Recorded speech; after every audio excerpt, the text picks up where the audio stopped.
حميم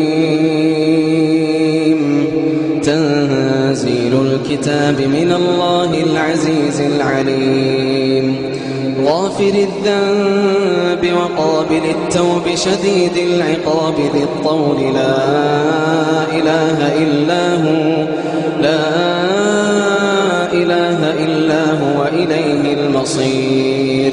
ما يجادل في آيات الله إلا الذين كفروا فلا يغررك تقلبهم في البلاد كذبت قبلهم قوم نوح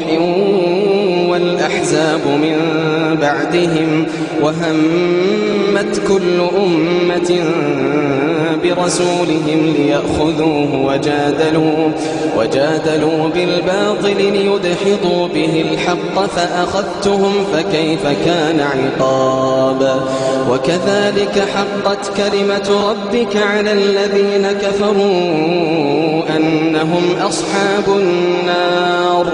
الذين يحملون العرش ومن حوله يسبحون بحمد ربهم ويؤمنون به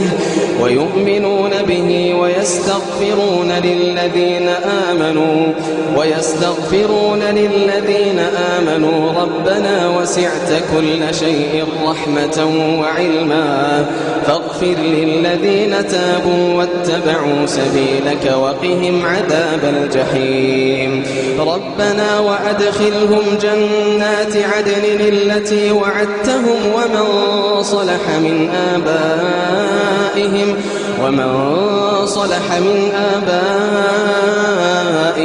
وأزواجهم وذرياتهم إنك أنت العزيز الحكيم وقهم السيئات ومن تق السيئات يومئذ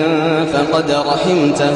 وذلك هو الفوز العظيم إن الذين كفروا ينادون لمقت الله أكبر من مقتكم أنفسكم إذ تدعون إلى الإيمان فتكفرون قالوا ربنا أمتنا اثنتين وأحييتنا اثنتين فاعترفنا بذنوبنا فهل إلى خروج من سبيل ذلكم بأنه إذا دعي الله وحده كفرتم وإن يشرك به تؤمنوا فالحكم لله العلي الكبير هو الذي يريكم آياته وينزل لكم من السماء رزقا وما يتذكر إلا من ينيب فادعوا الله مخلصين له الدين ولو كره الكافرون رفيع الدرجات ذو العرش يلقي الروح من أمره على من يشاء من عباده لينذر يوم التلاق يوم هم بارزون لا يخفى على الله منهم شيء لمن الملك اليوم لله الواحد القهار اليوم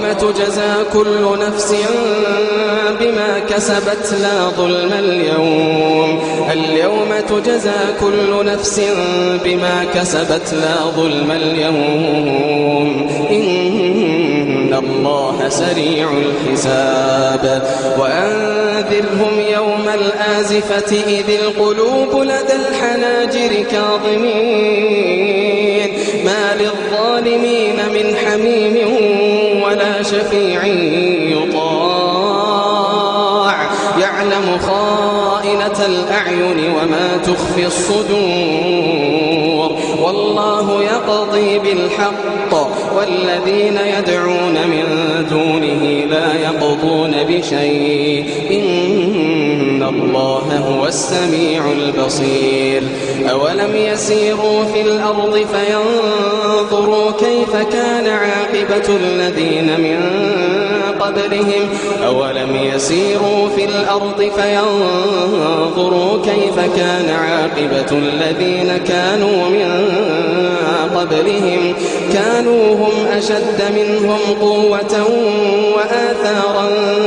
في الأرض فأخذهم الله بذنوبهم وما كان لهم من الله من واق ذلك بأنهم كانت تأتيهم رسلهم بالبينات فكفروا فأخذهم الله إنه قوي شديد العقاب ولقد أرسلنا موسى بآياتنا وسلطان مبين إلى فرعون وهامان وقارون فقالوا ساحر كذاب فلما جاءهم بالحق من عندنا قالوا اقتلوا أبناء الذين آمنوا معه